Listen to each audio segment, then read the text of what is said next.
ధర్మవరం నియోజకవర్గం నుంచి స్వతంత్ర అభ్యర్థిగా పోటీ చేసిన. అది ఓన్లీ కేవలం ఎమ్మెల్యే, మాజీ ఎమ్మెల్యే కేతిరెడ్డి పైన మాత్రమే నేను పోటీ చేసిన. కానీ బీజేపీ కార్యకర్తల మీద, జనసేన కార్యకర్తల మీద, టీడీపీ కార్యకర్తల మీద, బీజేపీ కార్యకర్తల మీద నేను పోటీ చేయలేదు. ఎప్పుడు నిలబడే వాళ్ళు ప్రజల పైన పోటీ చేయరు. నాయకులు పాలన సరిగా లేకపోతే నాయకుల పోటీ చేస్తారు. అలానే నేను మాజీ ఎమ్మెల్యే కేతిరెడ్డి మీద పోటీ చేయడం జరిగింది. ఇంకొకటి ఏంటంటే నాగయ్యపల్లి సంబంధించిన వీడియో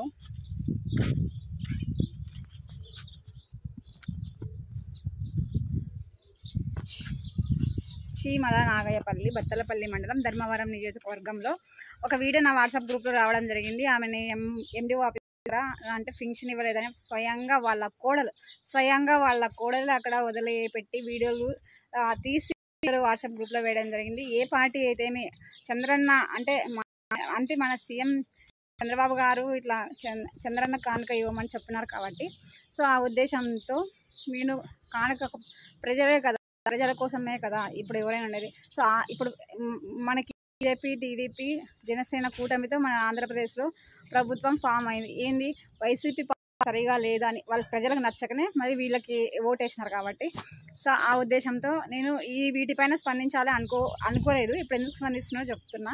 సో మొన్న ఏం జరిగింది, ఆ వీడియో చూసిన. నేను అక్కడ ఇక్కడ వెళ్ళడం వల్ల, వీళ్ళని అడగడం వల్ల టైం లేట్ అవుతుంది అనే ఉద్దేశంతో నేను నా దగ్గర ఉండే సోషల్ మీడియా, ఫేస్బుక్ కానీ, వాట్సాప్ కానీ, యూట్యూబ్ కానీ ప్రతి ఒక్కటి మన ధర్మవరం ఎమ్మెల్యే గారు వాడుతున్నారనమాట. సో డైరెక్ట్గా ఎమ్మెల్యే గారికి వెళ్ళే విధంగా ట్యాగులు చేసి ప్రతి చోట వాళ్ళ ఎమ్మెల్యే గారిది ఐడి ట్యాగ్ చేసి నేను ఆ వీడియో పోస్ట్ చేసిన అనమాట. తర్వాత వాళ్ళని ఎండిఓ ఆఫీస్కి నెక్స్ట్ డే కానీ పిలిచి, సో నెక్స్ట్ మంత్ ఇస్తాము అది ఇదని చెప్పి నేను వాళ్ళతో కంటిన్యూగా అప్డేట్లో మాట్లాడుతున్నాను అనమాట. అన్న ఏం జరిగింది, ఏంటి పరిస్థితి అంటే, ఇట్లా ఇస్తామమ్మా అని నాకు కాల్ కూడా అన్నారని కూడా వాళ్ళు నాకు కాల్ చేసి చెప్పడం జరిగిందనమాట. సో ఏదేమైతేమే ఆ వీడియో వేసి నేను వదిలేసిన, సైలెంట్గా ఉన్నాను అనమాట. నేను మళ్ళీ స్పందించాలని అనుకోలేదు. కానీ వాళ్ళు నిన్ననో ఈరోజు ఆమెకి ఇంటి దగ్గరికి వెళ్ళి అమౌంట్ ఇవ్వడం జరిగింది, అంటే పింఛన్ ఇవ్వడం జరిగింది. సో వాళ్ళ కొడుకు అనుకుంటా మాట్లాడాడు, అంటే వీడియో ద్వారా మాట్లాడాడు. ఏం మాట్లాడంటే, నేను పింఛన్ తీసుకున్నా, ఇక్కడ టవర్ లేదా, నేను వేరే ఊర్లో తీసుకెళ్ళినా, ఇక్కడ ఏం జరిగిందో నాకు తెలియదు అని అంటున్నాడు అనమాట. సో అలానే అనుకుందాం. సరే, ఒకవేళ 1, 2 తారీఖులు, 3 తారీఖులు ఇవ్వచ్చు కదా, నిన్న ఈరోజు ఎందుకు ఇచ్చినారు దాని ప్రకారం తీసుకుంటే? అది కూడా వాళ్ళ దగ్గరికి వెళ్ళి ఇచ్చినారు కాబట్టి, సో వీటి ప్రకారంగా అన్ని నేను చూస్తున్నా. నేను సైలెంట్గా ఉన్నా, స్పందించాలి అనుకోకుండా స్పందించలేదు. బట్ ఇప్పుడు ఎందుకు స్పందిస్తానంటే, నా ఇన్స్టాగ్రామ్లో ఒక ఫేక్ ఐడి నుంచి ఒక అతను కొన్ని వాగుతున్నాడు అనమాట. ఆ వీడియో డిలీట్ చేయి, ఇంకోటి నీకు ఫ్యూచర్ ఉంటుంది లేదంటే ఉండదు అంటే, ఏంది, వీడియోలు పెడితే ఫ్యూచర్ ఉంటుంది లేకుంటే ఉండదా? ఇట్లానే వాళ్ళంతా ఏడో పోయినారు, అర్థమైంది కదా. సో కాబట్టి నా కళ్ళ ముందర ఏదన్నా సమస్య, అసలు అందరూ చేయని సమస్య ఏదన్నా మిగలగా నేను వెళ్ళి చేస్తే జరుగుతుందనే విషయం ముందు కూడా చెప్పిన. నేనంతకు నేను ఇది చేయను, నా కళ్ళ ముందర కనపడి ఎవరు చేయని పరిస్థితి వస్తే నా ద్వారా నాకు చేతనైనంత విధంగా చేస్తానని చెప్పడం జరిగింది కదా. సో అలానే ఆమె చేసిన అనమాట.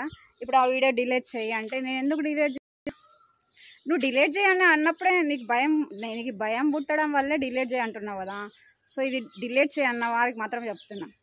సో ఇప్పుడు మీరు ఫింక్షన్ ఇచ్చినారు, కరెక్ట్, మీరు ఇచ్చారో లేదు, సర్వర్ ప్రాబ్లం అనుకుంటే, ఇంకా ఆ వీడియో ఉంటే మీకేం ప్రాబ్లం చెప్పండి, ప్రాబ్లం ఏముంది చెప్పండి. ఆ స్క్రీన్ షాట్లు కూడా వీడియో మీద వేస్తే చూడండి ఎట్లుంటుంది అంటే, ఏమైనా వాళ్ళు కామెంట్ చేసినారు, ఏంది పరిస్థితి అది. సో ఇప్పుడు చెప్తున్నా కదా, నాకు బీజేపీ, టీడీపీ, జనసేన, వైసీపీ ఏ పార్టీ అయినా, ప్రజలే ఎవరైనా సరే, నేను వాళ్ళకి ఒక ఎమ్మెల్యే క్యాండిడేట్గా కంటెస్ట్ చేసిన. నెక్స్ట్ నేను ఫ్యూచర్ కూడా పాలిటిక్స్లో కొనసాగుతా. కాబట్టి జనాల కోసం మనం చేస్తేనే మన జనాలు కూడా నమ్ముతారు. ఊకే పోయి ఓటు వేయమంటే ఎవరు వేయరు, అట్లనే. సో ఇది నాకు తిక్కలేసిందంటే ఏది చేయొద్దంటే అది చేస్తాను అనమాట. సో నన్ను గెలకాక ముందు వరకు నన్ను గెలకకపోతే నేనేం చేయను, గెలికినారంటే ఇంకా నేను గెలుకుతానే ఉంటాను అనమాట. అది ఎవరైనా సరే, నా గురించి మీకు బాగా తెలుసు, అది ఎంత ఇబ్బంది పెట్టినా ఎట్లా పోతానని కూడా తెలుసు. సో ఇదే నా లాస్ట్ చెప్తున్నా, అంతే.